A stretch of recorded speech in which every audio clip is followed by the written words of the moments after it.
With us on Sunday Express tonight, I told you we'll be talking about co-parenting, an issue that is currently picking up in our society, especially with the increasing cases of divorce. We are seeing a lot of parents getting into an agreement whereby the two of them decide that they are going to not allow their differences to affect the upbringing of their child. So they enter into this pact of raising their child together. But this comes with a lot of complexities, especially when both parents decide to move on and they are seeing other people, perhaps even married to other people. What are the boundaries and what are some of the do's and don'ts when you're co-parenting and you're in another relationship? How far is too far? And these are the buttons we want to touch tonight, courtesy of a request by one of our viewers who requested that we discuss this subject. And I've brought in somebody who works with parents in this particular journey. And her name is Jane Reuben. Jane Reuben is a parental empowerment facilitator. Thank you, Jane. Many are actually surprised there's something like that. But it's not easy, parenting, and you can never do it alone. So thank you so much for creating your time on Easter to come and share this with us. Thank you, Sophie. Yeah. So we're talking about co-parenting. Yes. It's a subject that has been quite, a mountain for many who are doing it right now as we speak. There are so many decisions to make. Some you agree on as parents, some you don't. And it's just something that we can talk about all night. But let's begin by just the basics. What is co-parenting from your perspective? All right. So thank you very much. It's nice to be here, to discuss this kind of a thing. I wouldn't have missed, even if it's on an Easter holiday, because I know this is a topic that people need out there. I come across so many parents who are also asking the same thing.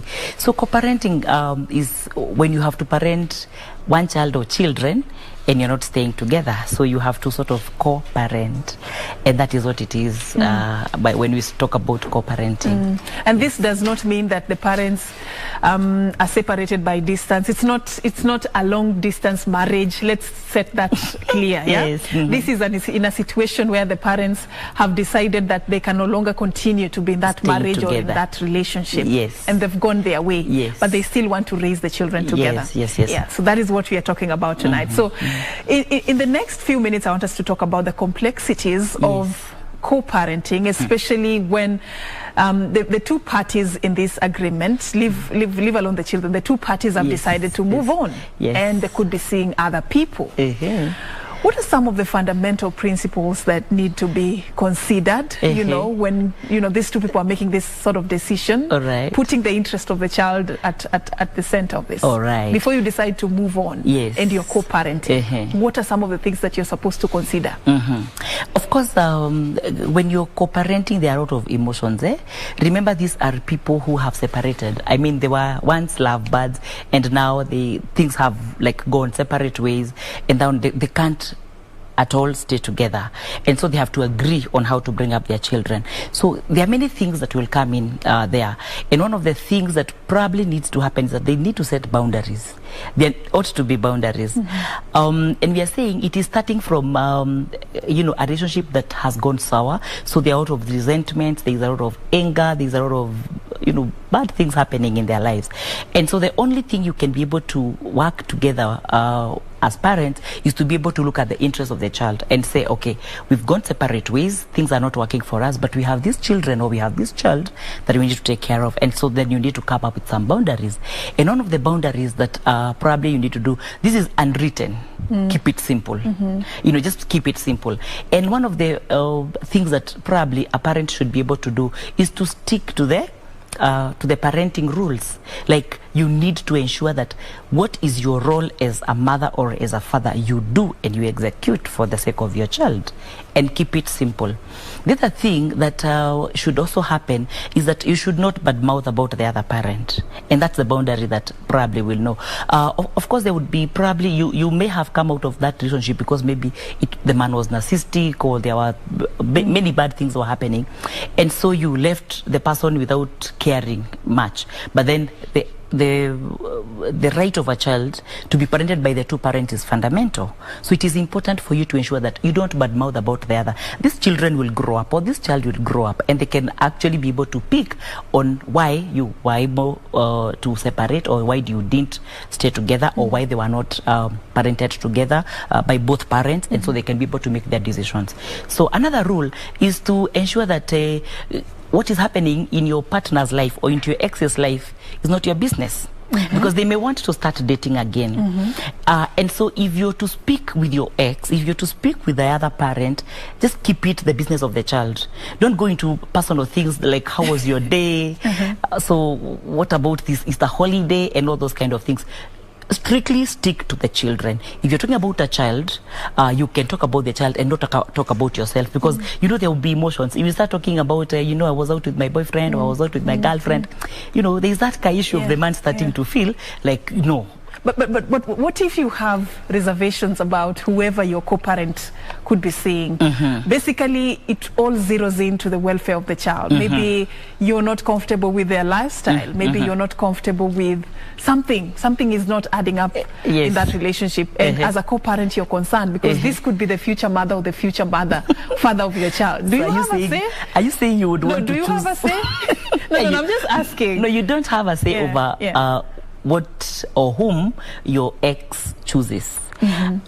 Stick to the welfare of your child. If your child is at risk, if you probably consent abuse or there is abuse, the welfare of the child. So whatever business that these people, the two people are doing together, why he chose on this girl or why the girl chose on this man and not you, is a different story altogether. Like, keep your communication like business-like. You know, the way you deal with your boss. Professional. Yes, keep it professional. Talk about the child only. So if the girl, whatever style, whatever you know about the lady or the man of your ex should actually not be your business. Stick to the issue of your child, because then you're starting to deviate from the main issue.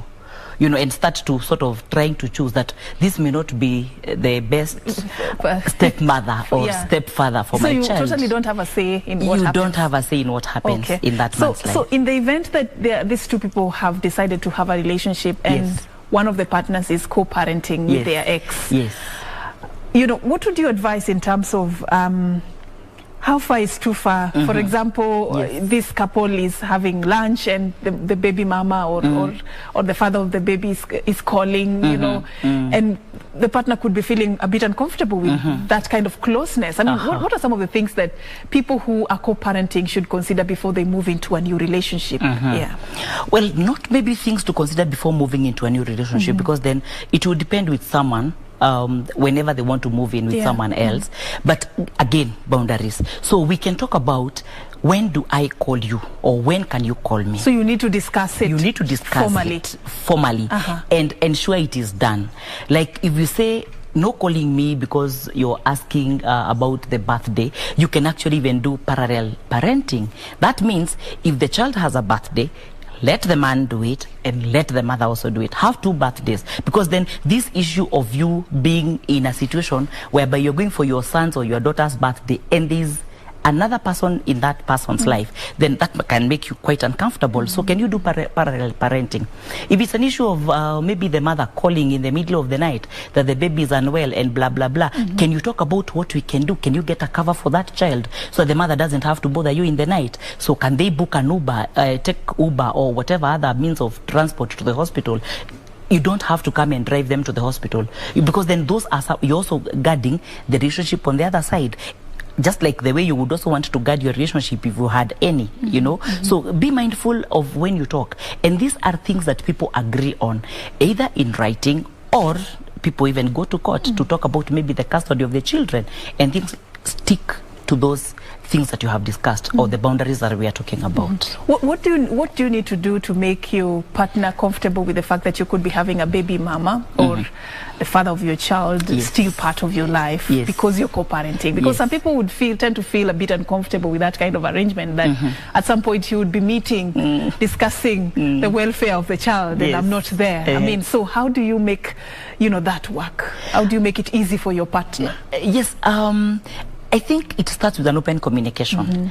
Right from the word go, when you have separated and you sort of will be calling each other, and at some point maybe they're also having relationship talk. So if I was going to get into another relationship and you were to stay with my baby, let's keep the lines of communication straight. Like if this man met a lady and he feels that maybe this is a person I want to meet, talk about your child, talk about that you have a child and you are the father or you are the mother. And at some point, if this child is not with you, he's with the father, or if he's not with the father, he's with you. You know, that kind of a thing. So that then even this new relationship that you're going to start on a clean slate. The person understands that maybe this is what I expect. If they feel that they are going to be uncomfortable at one point or the other, I mean, your child comes first, or you prefer a child. There are people who will prefer those new relationships than their children. It's still okay.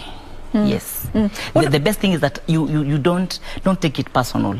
You know, like, stick to the issue of the child, and that's it. Would you agree that there is sometimes some element of, you know, extortion and taking advantage of the circumstances, you know, when it comes to this co-parenting agreement? Have you heard of cases or, you know, instances of sort? Yes, of course there are those issues. Like you said, it has started from a place where people are not agreeing, and so maybe someone has gone with some resentment, has gone with some anger, and they will want to probably, like you're saying, extort them, like pay high school fees in very high cost schools, maybe move from one place to another where the man would be paying a lot of money. It's always good that you can agree, because the person who is paying or taking care of the other should actually be able to be within their means, like what they're comfortable to do. Some cases will even end up in courts, and the man or the lady, depending with however it has gone, will be requested to say maybe how much and what they can be able to do, and then there's a point where they can probably say what they're able to do. If they're not able to do, then it will have minimized a lot of that exploiting each other.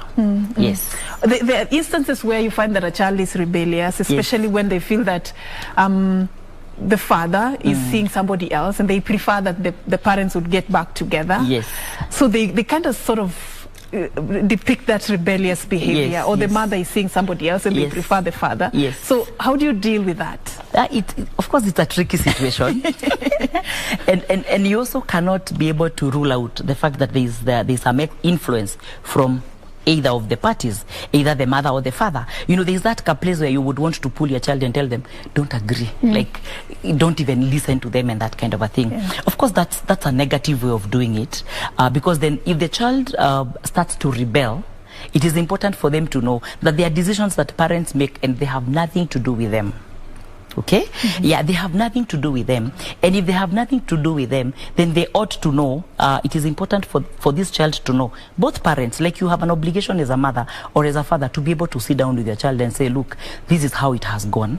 We are separating with your dad or with your mom, and at some point you'll be staying with them. At some point you'll be staying with me. You might find someone in my life, you might find someone in their life, you know, like you start preparing them. And of course then when you're doing that, you're giving them age appropriate information. They need to synthesize, you know, the only you know, information that they can be able to process at that time. Age. Then you keep building on what you have told them as you move on. Yes.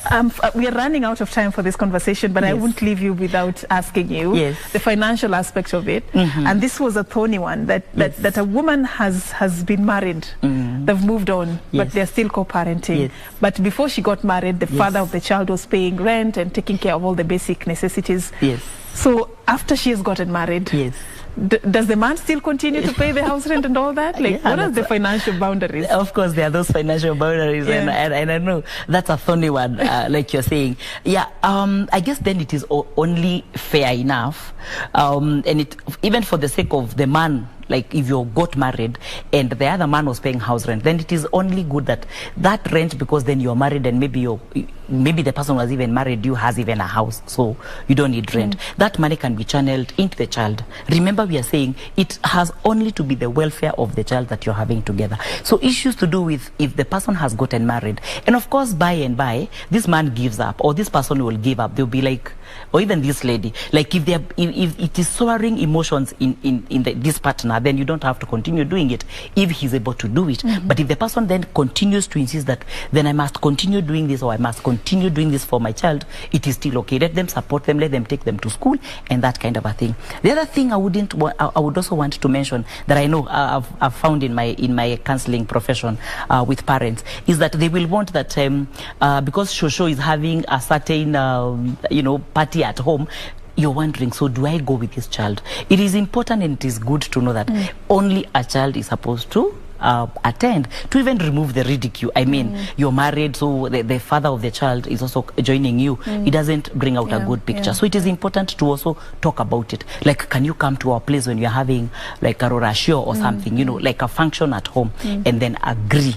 And all this agreement has actually to be revolving around the welfare of the child and the interest of the child. So at the end of the day, every decision is what is in the best interest of this child. Exactly. Not about the two of you. Exactly. All right. I wish we could continue, but that's all the time we had for tonight for this conversation. But of course, it's a conversation we should hopefully pick up next Sunday and talk about co-parenting. We'll discuss that. But just before we wind up, probably, because it's a journey that somebody cannot, you know, do alone. You work with parents through this. Probably one would want to reach out. Yeah. If anyone would want to reach out, like I said, I can always give them my number. So 0721 697 107. Let's catch up. Let's talk about it.